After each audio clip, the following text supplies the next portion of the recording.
Zimbabwe বাংলাদেশের সাথে দ্বিপাক্ষিক সিরিজ খেলার জন্য বাংলাদেশে আসছে। এটা নিয়ে সবাই ট্রল করতেছে। বাংলাদেশের প্লেয়াররা এখন বাংলাদেশের ক্রিকেটাররা এখন সবকিছু উল্টায় পাল্টা ফেলবে। এটা ট্রল করার মতো একটা ঘটনা সবাই করতেছে, ট্রল করার মতোই করতেছে। কিন্তু আসলে কি বিষয়টা কিন্তু যদি আমরা ভাবি, বিষয়টা কিন্তু নেগেটিভ না ভাবি আমরা পজিটিভ ভাবতে পারি। জিম্বাবু এমন একটা দল, যেই দলটা বাংলাদেশের সবসময় মোমেন্টাম ফিরিয়ে দেয়। বাংলাদেশ যখন হারের বৃত্তে ঘুরতে থাকে, সেই সময় জিম্বাবু বাংলাদেশে আসে। তো বাংলাদেশ জিম্বাবুয়ের সাথে একটা সিরিজ জিতে খেলে বা সিরিজ জেতার পরে বাংলাদেশ একটা মোমেন্টাম পায়। আমরা যদি বলি সবাই বলি যে বাংলাদেশের ক্রিকেটের সবচেয়ে ভালো সময় গেছে 2015 সাল থেকে 2019 সাল এর শুরু দিক পর্যন্ত। কিন্তু যদি আপনি এর 15 আগে যদি 14 সালটা দেখেন, সেখানে কিন্তু 14 সালের শুরুর দিকে বাংলাদেশের অবস্থা কিন্তু খুবই নাজুক অবস্থা ছিল।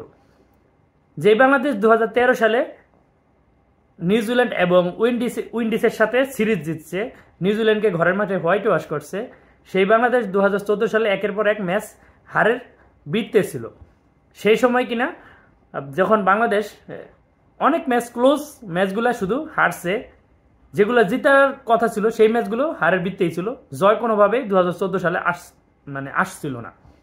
সেই বছরের কিন্তু মাঝামাঝি সময়ে বাংলাদেশের অধিনায়ক পরিবর্তন করা হয় মাশরাফি বিন মুর্তজাকে। মাশরাফি অধিনায়ক হওয়ার পরে প্রথম যে সিরিজটা খেলে, সেই সিরিজটাই হলো জিম্বাবুয়ের সাথে। তো জিম্বাবুয়ের সাথে যখন সিরিজটা খেলে, বাংলাদেশ আবার তাদের রিদমটা ফেরত পায়, মোমেন্টামটা ফেরত পায়, যার ফলস্বরূপ আমরা 2015 বিশ্বকাপে কোয়ার্টার ফাইনাল খেলি, ভারতকে সিরিজ হারাই, আফ্রিকাকে সিরিজ হারাই, পাকিস্তানকে হোয়াইট ওয়াশ করি, তারপর আপনার চ্যাম্পিয়ন্স ট্রফির সেমিফাইনাল খেলি, তারপর আপনার এশিয়া কাপের ফাইনাল খেলি, 2018 এশিয়া কাপের ফাইনাল খেলি, অস্ট্রেলিয়াকে টেস্ট ম্যাচে হারাই, ইংল্যান্ডকে টেস্ট ম্যাচে হারাই।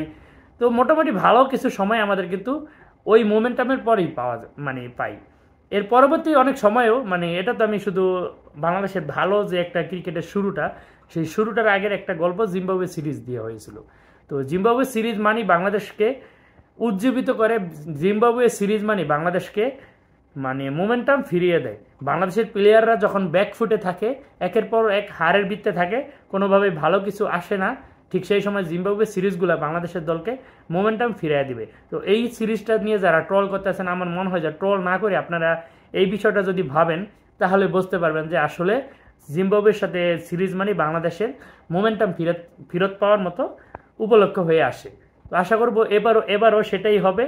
যদিও অনেকেই এখনও ট্রল করবে যে জিম্বাবুয়ের সাথে ভালো করলে, কিন্তু জিম্বাবুয়ের সাথে ভালো করাটাই হবে বাংলাদেশের হারানো মোমেন্টামটা ফেরত পাওয়া। যেহেতু বাংলাদেশের সাকিব তামিম, মাশরাফি, মাহমুদুল্লাহ, মুশফিকদের যে সময়, ওটা আমরা অতিবাহিত করছি, নতুন করে বাংলাদেশের শুরু হচ্ছে। এই সময়টায় এই জিম্বাবুয়ে সিরিজ থেকেই ভালো একটা কিছু শুরু হবে এবং মোমেন্টামটা ফেরত পাবে, সেই আশাটাই করব। অতীতে যেরকমটা হয়েছে, আশা করব এবারও ঠিক সেরকমই হবে।